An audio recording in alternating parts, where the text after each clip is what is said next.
Thank you for listening today on Revealing Wholeness, sponsored by Infinity Whole Health. Check out our website at infinityWholeHealth.com, where we are revealing the eternal in each individual, the infinite in the individual. The creativity is made manifest. Limitation is let go. Now, here's your host, Dr. Troy Munson. Hello and welcome. I'm Dr. Troy Munson. And boy, how many people in America? Like 350 million. And of those, I think it's over 100 million people, just in our country alone, suffer allergies of some sort. And how many times have you had watery eyes or even itchy eyes? Have you had a nose that's running constantly? These are all common occurrences, and much of it we're going to learn is about diet, but also is how to fix it. I mean, that ultimately is the goal. I mean, how many of us want to be on a drug the rest of our lives? I, for one, don't, and most of my clients don't. I suppose there's some people out there that would love to be on a medication the rest of their life. If you're listening to this is probably not you. However, I'm going to do something I don't typically do on a podcast, but I'm going to read out of a book. D.C. Jarvis was a medical doctor back in the 20s, 30s, 40s, 50s, and by the time the 50s hit, he had written so many letters to medical doctors all over that were friends of his in school, and they would say, hey, what was that remedy that you did for such and such? And so what kills me sometimes is that the information I'm about to read to you has probably been around for almost 100 years, if not longer. And this is knowledge that, should just be taught to all of us. And yet it seems like it is hidden. Like, how can we possibly not know this as just a general fact in every home on America, or in the world for that matter?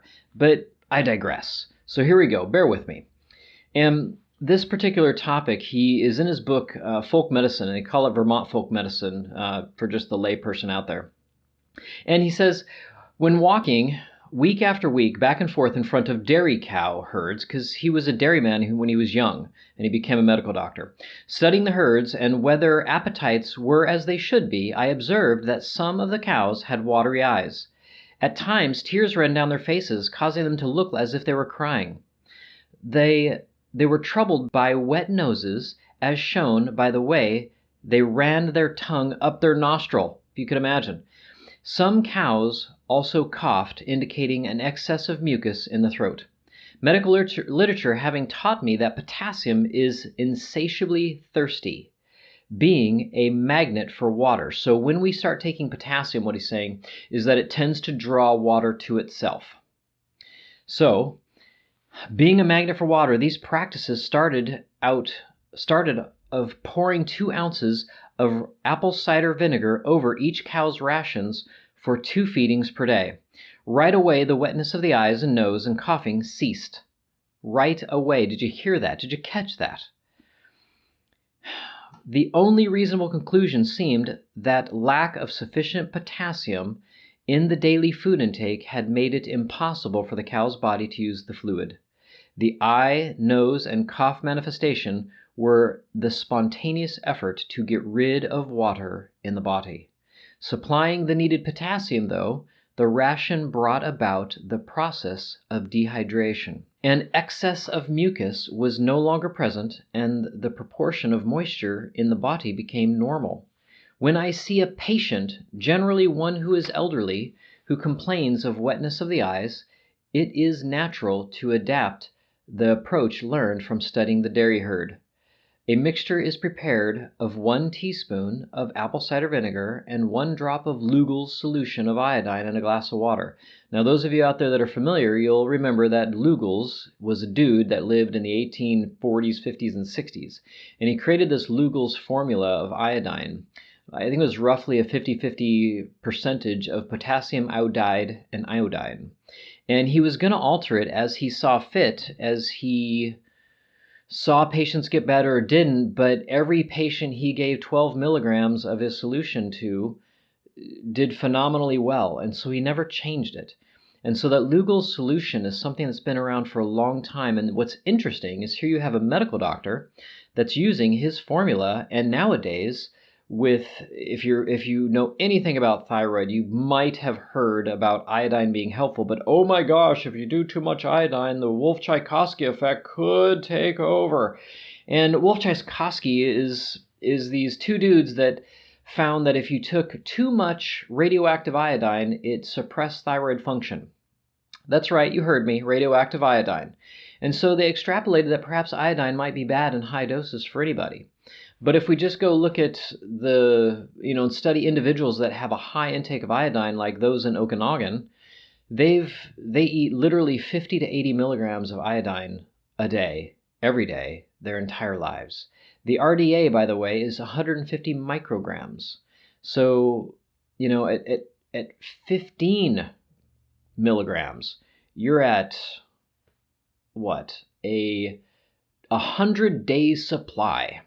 So every day they're getting like a 400-day supply of iodine, and they're not dead. In fact, they have the least cancer and they live the longest amongst people of the world. So if you think iodine might be bad for you, you may want to do a little bit of research on that. But it was interesting here that he would do some iodine and he would do raw apple cider vinegar. So potassium and iodine going together. I thought fascinating. Now, he talks at length here. And then he says, the contents are stirred and taken in the course of one meal each day, as one would take coffee or tea. This is to be continued for a period of 2 weeks. At the end of time, the patient reported progress made in the drying of the eyes.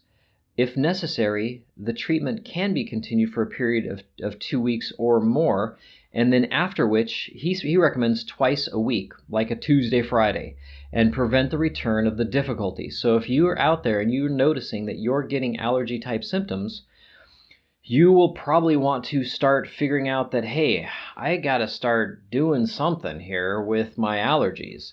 And what's interesting is if I start doing too much sugar, bread, pasta, just sugar in general, I will start to get itchy eyes. And it's just fascinating. As I increase potassium, it goes away. Now, it doesn't mean that, hey, I'm going to take lots of potassium so that now I can just simply eat all the crap I want.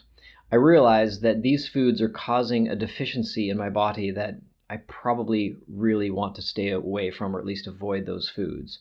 So if you're out there and thinking, man, I could have my cake and eat it too, we would like you to possibly think of it a little bit better than that. But it doesn't mean that you can't enjoy something on occasion.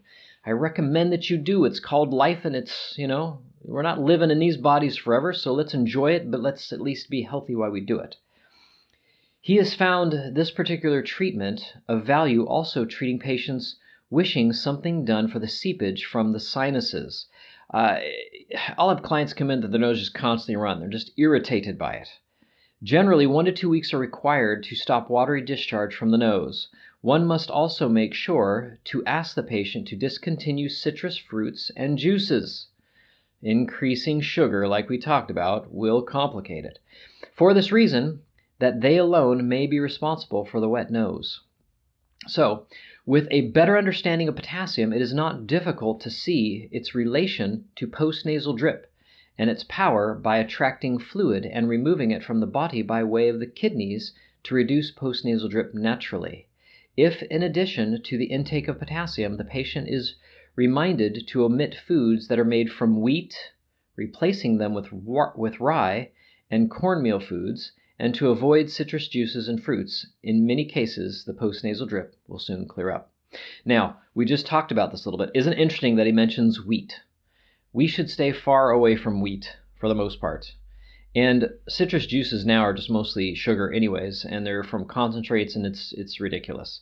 The cornmeal, I question that a bit because most corn is now genetically modified. If you're going to do an organic cornmeal, so be it. Fine. You can do that, and you'll probably not have an issue with it. Now, this is the most interesting part of the whole little article that I'm reading here. He talks about 16 signs of low potassium. You'll be amazed at what is here. I read it all the time, and I'm just like, oh my gosh, it's just like, duh. And where he's saying that potassium is drying out the body, what I have a sneaking suspicion that is actually happening is that potassium is making water more easily moved into our cells, and so therefore the tissues are hydrated, and now they begin to heal, and they're not expressing mucus and other things, and so the body heals on multiple levels. But if it needs some drying out, it actually can then transport water to the kidneys so that it can be removed. So there's a couple different actions going on here. So we're not going to freak out about saying, oh my gosh, it's going to dehydrate me. It's not what we're saying. It's going to actually balance water in the body correctly. That's what it does. So here's the list. Number 1. This is signs that you might be lacking potassium. There is some loss of mental alertness. I mean, just that alone. Could you imagine? Okay, how many people out there have lack of mental alertness? I mean, Alzheimer's is on the rise. Dementia's on the rise. My memory is not as good as it could or should be. I mean, these are all things that are just, wow. Okay, so raw apple cider vinegar is in my future. I can see that. Making decisions is a bit more difficult, and memory is not as efficient as it used to be. That's all number 1. Number 2, mental and muscle fatigue appear more often and are more easily. You lack muscular endurance. You tire easily. This is potassium. Number 3, you note that you are more sensitive to cold. You prefer warm food to cold desserts. You are very apt to have cold hands and feet. Number 4, calluses are very apt to appear on the bottoms of your feet. Corns build up easily. 5, you are very apt to be troubled by constipation. 6, you are more susceptible to sickness. It is very easy to catch cold when you lack potassium. 7, at times there may be a loss of appetite, and also at times nausea and vomiting. Interesting for morning sickness with pregnant moms, needing lots of potassium. 8, cuts and bruises heal slowly. 9, the skin of your body is very apt to itch. I have clients that are on medication that literally will start scratching themselves till they bleed. Gee, I wonder what's happening. 10, you may have more tooth decay than it would seem you should have. Some people know some just general tooth decay, fine, but when you have like raging tooth decay at all ages, you can bet that not only potassium, but probably a lot of other minerals are depleted in your body. 11, pimples may appear on your skin surface. Gee, does that sound like the majority of young people? 12, you are apt to have twitching of eyelids or the corners of your mouth. So in the past, we've talked about twitching and muscle spasms and things like that being calcium. But calcium and potassium are very closely related. And so like muscle fatigue and soreness, I notice calcium be just as equally helpful because most people eating wheat and bread and corn and grains, they tend to deplete themselves of calcium because trying to balance blood sugar requires calcium. But it will also deplete us of potassium. So another look at potassium is wise here. Number 13. You are apt to have cramps in the body muscles, especially in the legs. These are apt to occur during the night. Now, I find that about 80% of the time when I give calcium to somebody with night muscle cramps, they do very well. There's a few out there that don't, and so potassium is the culprit. But when I have people take calcium, I tell them, it's wise to take it with a couple teaspoons of raw apple cider vinegar in your water that you're going to take the calcium with. You're just going to cover all bases. 14, it is more difficult for you to relax. 15, you may have difficulty in sleeping well at night. Oh my goodness. One of my favorite supplements to give to folks is one that has kelp and alfalfa in it, which is a highly usable form of potassium. And I tell them, hey, 4 at dinner, 4 at bed, that's a big dose. If you don't sleep well, I want to know about it. And they will often report, even just with the first dosing, I slept much, much better. Those that don't sleep well with something like that, they will probably need calcium as well. And they'll find that usually does the trick. And then you'll find that rare person that it's more magnesium. So those are common things for sleep. And let's see, we're at 16, the final one. One or more joints of your body may develop soreness. It leads you to feel that arthritis may be developing. There are tons of cases of subclinical gout out there. People that have body aches and pains all over. I'm going to bet loads of money that it's potassium, it's partly digestion, possibly a little magnesium, and way too much sugar in their diet. And I've done so many podcasts on arthritis and arthritic conditions. Please catch one. So now you're probably wondering, okay, how do I get potassium on my diet? Do I eat bananas? No, because there's a lot of sugar in bananas. And there's only 400 milligrams. It's not like it's that much. RDA for potassium is 3,600 milligrams, which it may be enough, may not be. But ultimately, if you have the correct amount of minerals and nutrients in your body will effortlessly excrete potassium. If you go out and buy potassium in a pill, you're going to find that they're 99 milligram. And you'll be like, why are they 99 milligram? Because somebody tried to commit suicide by taking and ingesting hundreds of thousands of milligrams of potassium and stopping their heart, which it will do. And, I'm just going to tell you, you go to a medical doctor and he gives you a prescription for potassium, they're going to be 1,000 milligram tablets, and you're going to take a couple, 3 a day.